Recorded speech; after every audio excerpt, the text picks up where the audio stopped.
from day one, when we began the Beltline and talked about the feasibility of the project, we recognized that there are very important historic neighborhoods that abut the Beltline in all areas, approximately 45 neighborhoods. And so we've always talked about the importance of protecting the single-family neighborhoods. And a key topic throughout the policy development of master planning is how we can establish a master plan that is very protective of the neighborhoods that surround it.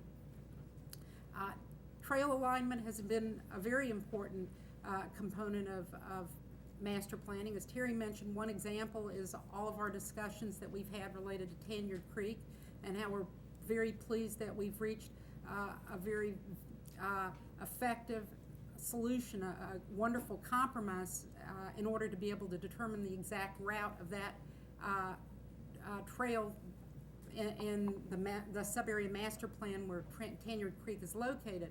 And so the trail alignment has been an adjunct to our master planning that's been a very important part of the conversation.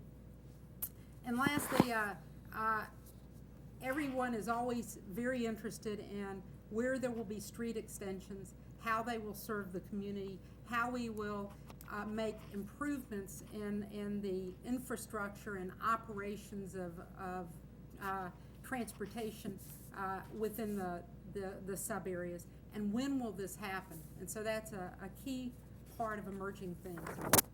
Now there's also those emerging themes that are indirectly addressed in master planning. Some of them are broad, overreaching, global type of topics, and they need to be discussed citywide. And some of them are very technical topics and need to be discussed in some more specific, smaller groups. And one thing that we've created, in addition to citywide conversations, is we've created something called strategy teams. And those are where we bring in representative groups of both technical experts and community experts to consult with us, and together we arrive at a final plan. And likewise, we've benefited from advisory groups like the Beltline Affordable Housing Advisory Board in order to help us focus in a more targeted fashion on recommendations for the affordable housing. So with regard to the some of these emerging themes that we're dealing with in an indirect fashion, a really important one was designing policies and standards for how we could proceed with implementation of the Beltline. This is the Beltline is a tricky process. It's like changing a tire on a moving car, in the sense that we're trying to get the master plans together and get all the foundational studies together. But also it's very important, and we've heard from the public in recent surveys, it's very important to be able to begin showing true accomplishments. And so we have some implementation efforts underway. We're thankful to the Path Foundation for beginning West End Trail.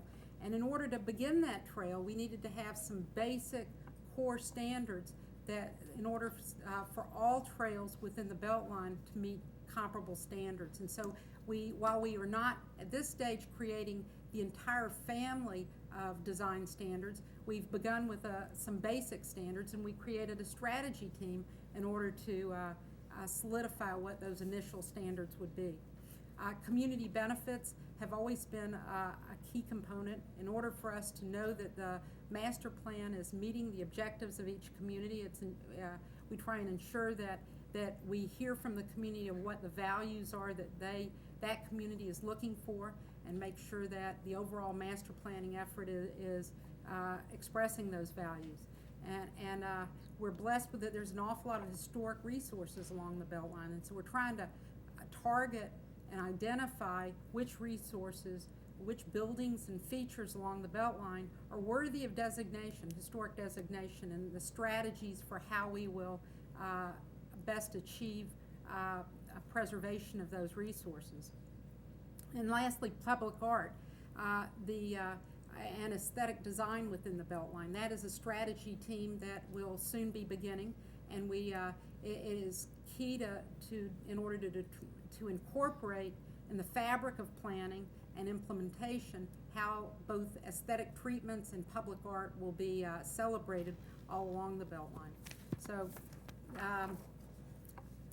these emerging themes are a real important adjunct part of bringing together a very full and comprehensive master plan. And just to give you a quick overview of where we're at, in this map you can see in shades of green, the darkest green is where we are most far along. There's 5 phases to our master planning, and we are right now in the area that you see in dark green, the Boulevard Crossing area. We're at phase 3, which is where we've completed the draft master plan, and as I mentioned to you, we will be looking forward to hearing from the public through office hours their comments and recommendations about the draft master plan. There's 3 areas that you see in a lighter shade of green, a next lighter shade of green, and those are phase 2. Those are where we've established what the goals and concepts are, and we have also in that phase identified all the options. So oftentimes there's a lot of options we're looking at that the community is not particularly happy about, and we hear a lot of reaction about that, but everybody just needs to bear with us. You can't do a master plan unless you look at all the options and you assess everything that in order to really fully understand what you're dealing with in that community. So in that stage, in phase 2, we're really trying to explore all avenues. And the 3 areas where we're at phase 2 is Freedom Parkway, the heritage communities along the southern rim, and then the north side area at Peachtree and Piedmont. And the lightest green area, there's 2 areas that are where we are more at a beginning stage. It's phase 1, and it's where we are just beginning to understand the issues and the opportunities. We're looking at all previous plans that have been done, existing plans, and then we also are looking at the existing conditions to really have a good understanding of what we're working with. And the 2 areas where phase 1 is underway is both the Monroe Piedmont area, and then lastly the Upper Marietta West Side Park area.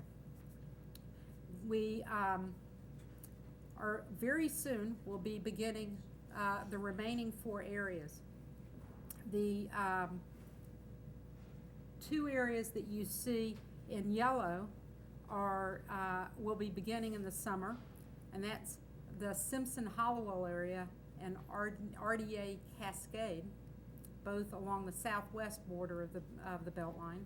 And the final area that'll the final 2 areas beginning in the fall. One is the Memorial Drive Glenwood area, and the other is the Upper West Side, North Side area. And with that said, I'm going to turn the presentation over to Jonathan Lewis, and as Terry mentioned, Jonathan is yes. Sure.